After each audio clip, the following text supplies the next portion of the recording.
Hi friends, welcome to my channel. Friends, మీరు గమనించినట్టయితే ఈ మధ్యకాలంలో ఎక్కువ ప్రమాదాలు జరుగుతూ ఉన్నాయి ప్రతి పండక్కి.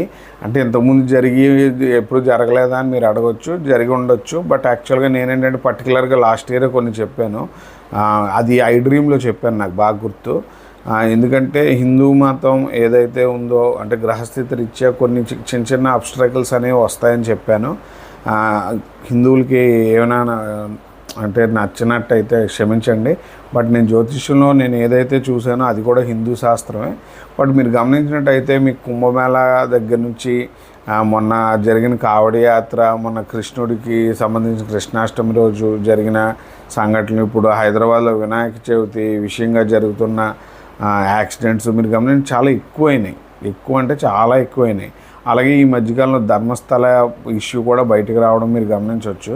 ఇలాగా హిందూ విషయానికే సంబంధించిన విషయాలు ఎక్కువగా ఎందుకు ప్రాచుర్యానికి వస్తున్నాయి అనేది నేను మీకు లాస్ట్ టైమే చెప్పాను. ధనుర్రాశిలో మొదలైంది, మీన రాశిలో ఎండ్ అవుతుంది మీకు.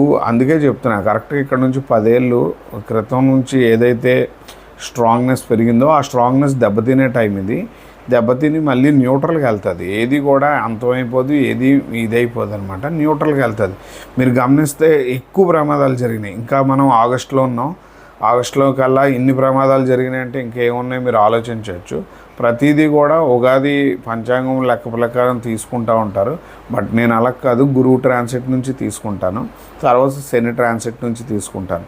ఎందుకంటే నేను చెప్పాను కదా, విశ్వంలో ఉన్న అన్ని విద్యల్ని చూస్తారు. ప్లస్ మీరు అంటే జనరల్గా చాలామంది నేను బొట్లో పెట్టుకోను ఈ ట్రెడిషనల్ అంటున్నారు. లేదండి, నేను స్పిరిచువల్ ప్రాక్టీషనర్నే. నేను నిత్య అగ్నిహోత్రం ఇప్పుడు 14 ఏళ్ళ నుంచి చేస్తున్నాను.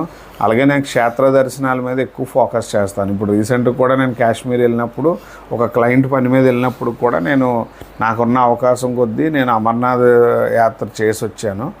అది నాకు ఒక బ్లెస్సింగ్ అని అనిపించింది. మీరు నా ట్రావెల్ బ్లాగ్స్ లాగా పెట్టాను కూడా.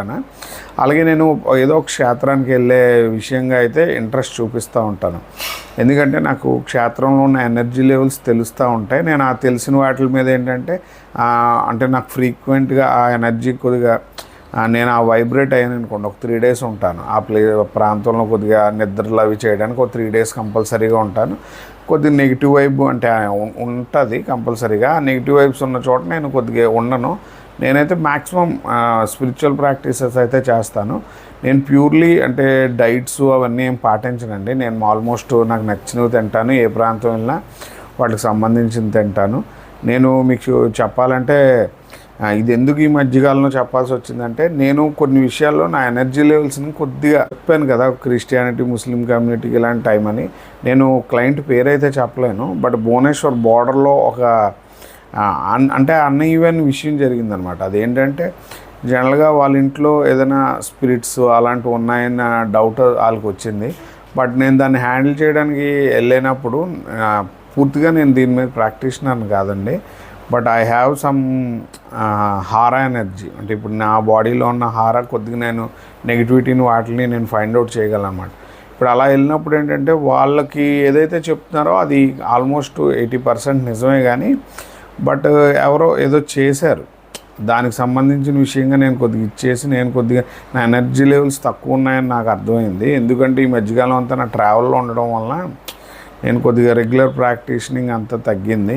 నేను దానికి విషయంగా కొద్దిగా రియలైజ్ అయ్యాను అనమాట. అందువల్ల నేను కొద్దిగా ఏంటంటే మళ్ళీ కొద్దిగా ఈ ట్రెడిషనల్ ఇవన్నీ కూడా నేను పాటించాల్సి వస్తుంది. అంటే నేనేం దీన్ని తప్పు అంటుగా చెప్పడం లేదు. చాలామందికి ఏంటంటే మీరు నార్మల్గా చెప్తేనే బాగుంటుందని ఉంది ఫ్రెండ్స్. బట్ యాక్చువల్గా నేను చెప్పేది ఒకటే, మన జీవితంలో మన ట్రెడిషన్ని ఎప్పుడు మనం వదిలేయకూడదు. అలాగని చెప్పి మన ట్రెడిషన్ చేతిలో బలి కూడా అయిపోకూడదు. ఇప్పుడు మీకు పూర్వం మీకు ఐడియా ఉండి ఉంటుంది, దేవదాసి విధానం అంటే కన్నెపిల్లలను గుడికి దానం ఇవ్వడం, లేదా పెళ్ళిళ్ళు చేసినప్పుడు గురువుల దగ్గర ఇచ్చేసే విధానం, భర్త చనిపోతే భార్యని అగ్నిగుండంలో తోసేయడం, ఇలాంటివన్నీ ఇప్పుడు లేవు. అవన్నీ కూడా మన శాస్త్రాల్లో వాటిల్లో చెప్పినవే. బట్ అలాగే మనం అప్గ్రేడ్ అయ్యేటప్పుడు ఒక్కొక్క విషయాన్ని వదిలేయాల్సి ఉంటుంది. బట్ అన్ని విషయాలు వదిలేలేము, ఎందుకంటే మన మనసుకు తెలిసిపోతుంది ఏదైనా మనం చేస్తున్న ప్రాక్టీస్ కరెక్టా కాదా అని. ఎన్ని ప్రాక్టీసెస్ అయినా చేయండి, ఎన్ని మంది గురువులు వచ్చినా ఇచ్చేయండి, బట్ మీరు వైబ్రేట్ అవ్వలేనప్పుడు వాటికి దూరంగా ఉండండి. దేవుడు వచ్చి చెప్పినా అది మీరు వినాల్సిన అవసరం మీకైతే లేదు. ఎందుకంటే మీలో ఉన్న ఆత్మ ఆ యొక్క పరమాత్మనికి చేరడం దానికి తెలుసు. బట్ మీరు చేసే ప్రాక్టీస్ కరెక్ట్ అయితే అది సపోర్ట్ చేస్తుంది, లేనప్పుడు అది చేయదు. దానికోసం మీరు ప్రాక్టీస్ చేయొద్దు.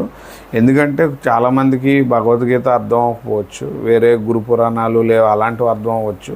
అలాగని అందుకే నేనేమంటానంటే మీకు నచ్చిన ప్రాక్టీసెస్ చేయండి, బట్ బీ కేర్ఫుల్ అనమాట. ఎందుకు ఆ మాట అంటున్నానంటే క్రిస్టియానిటీ ముస్లిమ్స్ది కమ్యూనిటీది సంబంధించిన శక్తులు పెరుగుతున్నాయని అంటే అందులో ఉన్న నెగిటివ్ ఏవైతే ఉన్నాయో అవి కూడా మార్కెట్లో పెరుగుతాయి. మీరు ఈ మధ్యకాలంలో నెట్ఫ్లిక్స్ వాటిల్లో చూసినా కూడా ఆల్మోస్ట్ ఈ మధ్యకాలంలో వచ్చిన మండల లేకపోతే ఇలాంటి కొన్ని మూవీస్ అన్నీ కూడా ఇవేంటంటే అకల్ట్ ప్రాక్టీషనింగ్ సంబంధించి ఉన్నాయన్నమాట. అలాగే ఫ్యూచర్లో ఏంటంటే ఇలాంటి మిస్టీరియస్ ప్రాబ్లమ్స్ వస్తూ ఉంటాయి. మీరు గమనిస్తే ఎక్కువ ఈ మధ్యకాలంలో జరిగిన హత్యలు ఇవన్నీ కూడా మిస్టీరియస్ ప్రాబ్లం. అంటే పక్కన ఉన్న పిల్లలకి అంటే వాళ్ళ మానసిక స్థితి అలా ఉందా లేకపోతే అలాంటి ఎన్విరాన్మెంట్ ఉందా లేదా అనేది మనకి తెలియకుండా ఒక టైంకి రాగానే పీక్స్ అవుతున్నాయి. ఆ పీక్స్ అనేది మీకు తెలుస్తూ ఉంది కదా. అంటే చాలా క్రైమ్ రేట్ కూడా బాగా పెరిగిపోయింది. మీరు జాగ్రత్తగా ఉండండి.